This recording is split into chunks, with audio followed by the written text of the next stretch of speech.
అదే RTV app వార్తల్ని క్షణాల్లో చదివే అవకాశం ఉంటుంది. ఒక న్యూస్ పేపర్, ఒక టెలివిజన్ ఛానల్ మీ చేతుల్లో ఎప్పుడూ ఉంటాయి.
సార్ మీ చదువు సార్ మీరు ఇంట్రెస్ట్ తీసుకోండి సార్ 50 ఏళ్ళు మీరు మళ్ళీ అన్ని ఇస్తున్నారంటే ఇచ్చినాము.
నలభై 6 సంవత్సరాల తర్వాత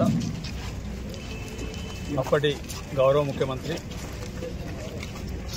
కీర్తిశేషులు డాక్టర్ మర్రి సేనారెడ్డి గారు ముఖ్యమంత్రి ఉన్నప్పుడు 79లో ఈ బస్ స్టాండ్ కానీ బస్ డిపో కానీ ఓపెన్ చేసి మంచిర్యాల ప్రజలకు ఇవ్వడం జరిగింది. ఈ 46 సంవత్సరాల కనీసం సున్నం కూడా లేదండి, ఎక్కడిదక్కడ ఉండిపోయింది. ఇప్పుడున్న పరిస్థితులలో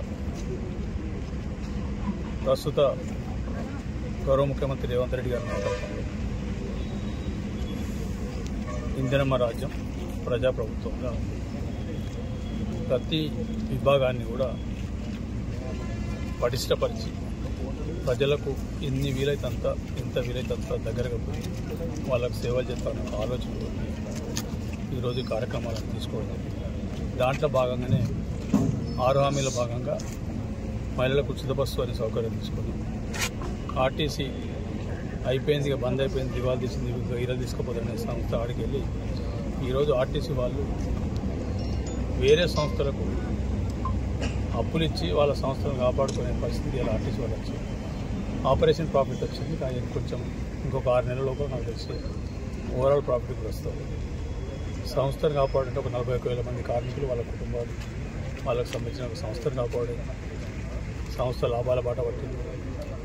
కాంగ్రెస్ పార్టీ ప్రభుత్వం ఎప్పుడు కూడా సంస్థలు నిర్వీర్యం చేసి వ్యవస్థలు నిర్వీర్యం చేసే ప్రభుత్వం కాదు. ఎప్పుడైనా వ్యవస్థలు నిర్మించి కాపాడుకునే ప్రభుత్వం.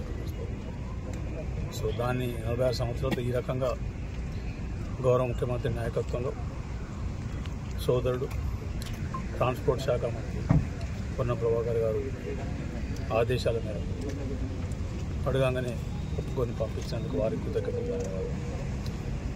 ఈ రకంగా ఒక్కొక్క సంస్థను ఎక్కడెక్కడ అవసరం ఉందో, ఎక్కడెక్కడ అవకాశం ఉందో అవన్నీ కూడా తిరిగి పునరుద్ధరించి పబ్లిక్ సెక్టార్ యూనిట్లన్నీ కాపాడి, పబ్లిక్ సెక్టార్ యూనిట్లు ఏ పర్పస్ కోసం అయితే పెట్టింది, పబ్లిక్ సెక్టార్ యూనిట్స్ పెట్టింది ప్రాఫిట్ కోసం కాదు. నో లాస్ నో ప్రాఫిట్లా పబ్లిక్ సెక్టార్ యూనిట్ ద్వారా ఇక్కడ చదువుకున్న వాళ్ళకు, పిల్లలకు, లేకపోతే ఇంకేదన్నా వేరే వాళ్ళకు ఉద్యోగాలు ఇవ్వాలని ఒక ఆలోచనతో పెట్టింది. కానీ బీజేపీ వాళ్ళకి అమ్ముకోవడానికి అది కాదు. మా ఉద్దేశం మేము అమ్ముకోవడానికి వ్యతిరేకం. ఆదినం నెహ్రూ గారు మొదలుపెట్టిన కార్యక్రమం ఇప్పటిదాకా నడుచుకుంటూ వచ్చింది. ఈ 10 సంవత్సరాలు ఎన్ని రకాలు జరిగిందో మీకు తెలుసు. దాని గురించి బీజేపీ అవసరం ఇక మిగిలింది ఇది. ఈ రకంగా నేను ఎమ్మెల్యే ఉన్నప్పుడు చదవడం నా అదృష్టంగా భావిస్తున్నాను. ఈ రకంగా ఈ కార్యక్రమం. మరిన్ని వీడియోస్ కోసం ఛానల్ ని సబ్స్క్రైబ్ చేయండి. లేటెస్ట్ అప్డేట్స్ కోసం వాట్సాప్ ఛానల్ ని ఫాలో చేయండి. అండ్ లింక్ డిస్క్రిప్షన్ లో ఉంది.